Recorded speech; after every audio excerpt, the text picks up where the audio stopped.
Pemirsa, Gunung Semeru di Lumajang, Jawa Timur kembali mengalami erupsi pagi ini. Erupsi pertama terjadi pukul 7:02 waktu Indonesia Barat. Dengan tinggi kolom abu teramati sekitar 500 meter di atas puncak atau sekitar 4.176 mdpl. Kolom abu tampak berwarna putih hingga kelabu dengan intensitas tebal mengarah ke utara. Erupsi ini terekam di seismograf dengan amplitudo maksimum 22 mm dan durasi 115 detik. Dan untuk mengetahui kondisi terkini dan seperti apa penanganan yang dilakukan oleh Polres Lumajang terhadap korban terdampak erupsi, kami telah terhubung dengan Wakapolres Lumajang, Kompol Ariski Fardian Karaopebuka. Selamat sore Pak Rizky. Selamat sore. Pak Rizky, bisa dijelaskan bagaimana kondisi terkini di wilayah terdampak erupsi Gunung Semeru, khususnya di zona merah dan zona evakuasi? Baik, Assalamualaikum warahmatullahi wabarakatuh. Selamat sore, Mbak. Terima kasih kita akan menyampaikan informasi suasana terkini di Desa Supiturang dan Sumbersari, Pronojiwo. Untuk situasi terkini, alhamdulillah semua pengungsi sudah masuk ke lokasi pengungsi di SDN 4 maupun di SMP 2.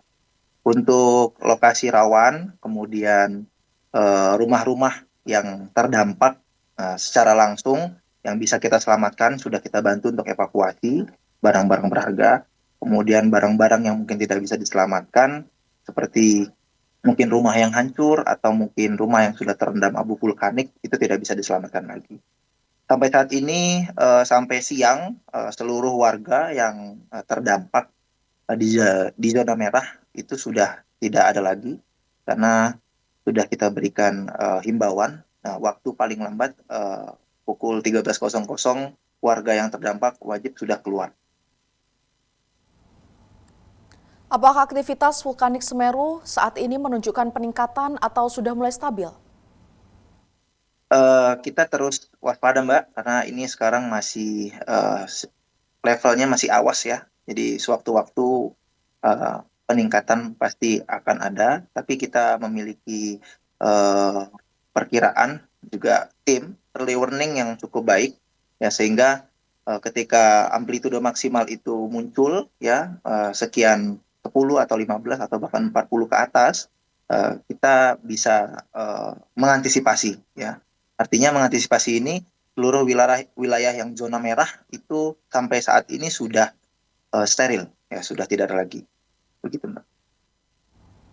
Baik Pak Rizky, bagaimana proses evakuasi warga yang dilakukan oleh jajaran Polres Lumajang hingga saat ini? Alhamdulillah evakuasi warga sampai saat ini berjalan dengan lancar, ya baik. Terkendala kita hanya cuaca saja, yang mungkin tidak bisa kita lawan, ya karena cuaca kalau sudah mulai agak siang menuju ke sore itu kemungkinan besar akan hujan.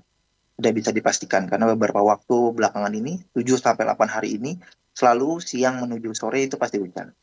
Kemudian kita juga sudah membantu warga-warga sekitar 341 warga ya yang menjadi pengungsi yang terbagi di 2 titik, di SDN 4 sama di SMP 2. Apa saja kendala yang dihadapi tim gabungan dalam proses evakuasi di lapangan? Tentunya tadi yang sudah saya samakan, kendala kita hanya cuaca saja. Dan kemudian medan-medan yang mungkin agak sedikit berat, itu yang tidak bisa kita lalui, kita bisa lalui dengan mobil double cabin. Nah, alhamdulillah kita memiliki mobil double cabin, setiap polsek kita gerakan sejumlah 21 polsek untuk membantu mengevakuasi barang-barang masyarakat yang terdampak yang bisa kita selamatkan. Hingga sejauh ini bagaimana penanganan terhadap korban luka maupun korban yang mengalami gangguan pernapasan akibat abu vulkanik? Untuk bantuan ya kesehatan kita juga menyiapkan dan menyediakan ya, bekerja sama dengan Forkopimda, eh, TNI Polri, itu kita ada puskesmas, kemudian ada posko kesehatan ya di tempat pengungsian. Sampai saat ini alhamdulillah tidak ada terkendala karena pernapasan. Hanya aja pada saat erupsi berlangsung itu ada 3 korban, ya, yang melintas di jembatan Grobogan itu karena ketepatan dengan pada saat erupsi sehingga abu vulkaniknya melintas dan dia pada saat itu berkendara dengan istrinya dan warga tersebut asalnya dari Blitar dan kebetulan melintas dan itu sudah tertangani oleh baik di rumah sakit. Sampai saat ini situasinya makin membaik. Doanya saja. Selain di bidang kesehatan, Pak Rizky, bagaimana distribusi bantuan logistik di posko pengungsian? Ya, alhamdulillah, Mbak, bantuan logistik di lokasi pengungsian di SDN 4 maupun SMP 2 itu alhamdulillah tidak ada kurang, ya. Banyak sekali masyarakat ya dari luar maupun simpatisan, ya. Apalagi bantuan kita yang tidak pernah putus, ya. Polri, ya, yang selalu memperhatikan seluruh pengungsi, ya, sejumlah 341 tersebut di SD 4 maupun SMP 2 dan kita juga ya memberikan trauma healing terhadap pengungsi dan juga anak-anak, ya, karena beberapa waktu belakangan ini kan anak-anak tidak sekolah, ya. Mungkin sekitar minggu depan baru akan diberlakukan kembali sekolah agar anak-anak bisa bergabung.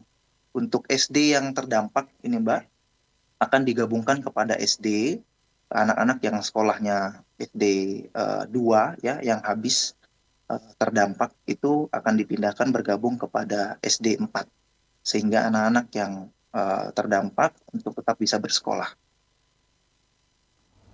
Dari ratusan warga yang mengungsi, baik dari orang dewasa maupun anak-anak, apa saja kebutuhan mendesak di posko pengungsian yang membutuhkan perhatian segera?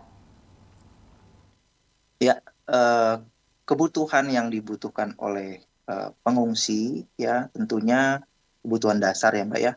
Baju, kemudian celana atau mungkin pakaian dalam ya, kemudian juga mungkin pampers, obat-obatan ringan ya, kemudian juga MCK dan alhamdulillah sudah berapa kali kita cek, kemudian kita lakukan pengecekan berulang-ulang. Untuk yang dibutuhkan, alhamdulillah sudah terpenuhi semua. Karena selalu ada tiap hari eh, beberapa bantuan-bantuan yang masuk ke kita dan kemudian kita distribusikan. Dan kita punya koordinasi dan komunikasi yang baik ya terhadap koordinator di lokasi pengungsian. Apabila ada yang dibutuhkan, kebutuhan yang segera, maka kita akan penuhi. Baik, selanjutnya Pak Rizky, sebagai Wakapolres Lumajang, apa imbauan yang ingin Bapak sampaikan kepada warga yang mungkin masih berada di wilayah rawan erupsi? Ya, alhamdulillah, Mbak. Sampai saat ini masyarakat masih bisa kita himbau, ya, apabila memang mungkin masih ada, karena tiap malam, ya, menjelang malam dan malam hari kita melakukan patroli, ya, polsek terdekat dengan beberapa anggota yang berada di lokasi untuk memantau sekaligus mengecek rumah-rumah, ya, yang masuk ke dalam zona merah. eh, kita lakukan patroli dan kita cek apakah masih ada pengungsi yang tidak mau bergeser di lokasi zona merah. Apabila memang ada, kita lakukan himbauan, ya, kita ajak untuk segera meninggalkan rumahnya demi faktor keselamatan. Karena sekarang levelnya masih awas ya, belum diturunkan menjadi level waspada, sehingga sangat berbahaya ketika masyarakat tidak ingin bergeser ataupun mengungsi dari rumahnya. Kemudian dari pihak kepolisian, bagaimana pesan Bapak kepada masyarakat agar tetap tenang namun tetap waspada menghadapi potensi erupsi susulan? Ya, tentunya eh, bencana ini adalah eh, kuasa Tuhan ya Mbak ya. Sekali lagi kita sampaikan kepada masyarakat tetap tenang, tetap bersabar. Apa yang dihadapi ini tidak lain tidak bukan adalah sebuah bencana, sebuah ujian, juga cobaan untuk kita semua.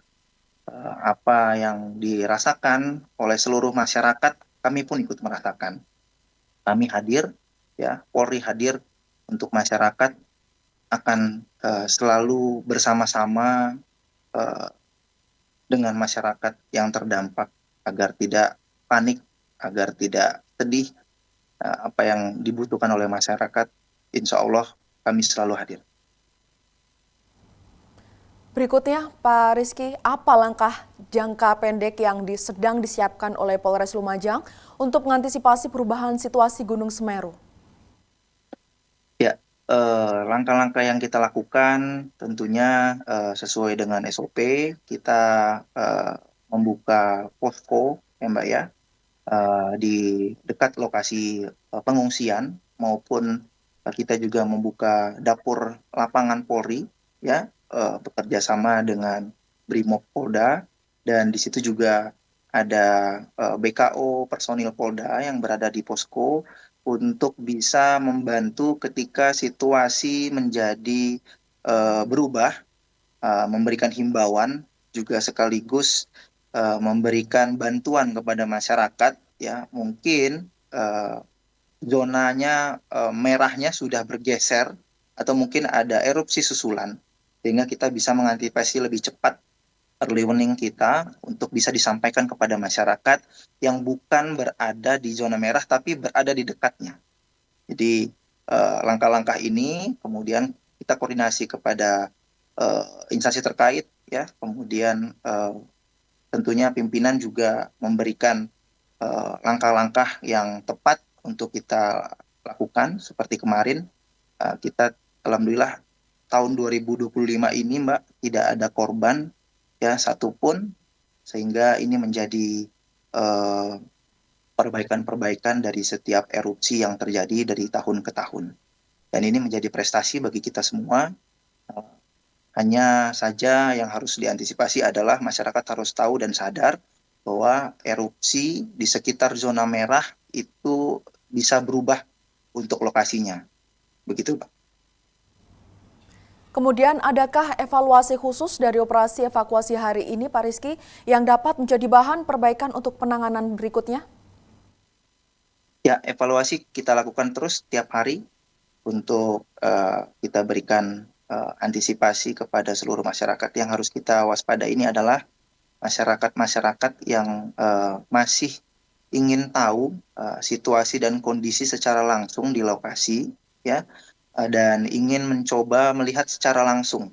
Ya, ini yang terus kita evaluasi, ya, masyarakat di luar daripada Lumajang ataupun masyarakat di sekitar Lumajang yang tidak terdampak secara langsung. Nah, ini kita evaluasi terus-menerus, kita berikan himbauan dan kita hentikan tidak boleh masuk ke dalam zona merah, ya, karena masih saja ada beberapa masyarakat yang masih tidak mau mendengar himbauan dari kita. Nah, jadi pintu-pintu masuknya ini karena banyak sekali, Mbak. Jadi kita coba untuk sekat dan kita siagakan masyarakat relawan dan juga anggota kita di lokasi untuk bisa membendung ataupun melarang masyarakat untuk hadir di lokasi. Baik, terima kasih Wakapolres Lumajang, Kompol Ariski Fardian Karopeboka, telah bergabung bersama kami di Polri TV. Selamat sore dan salam presisi. Salam.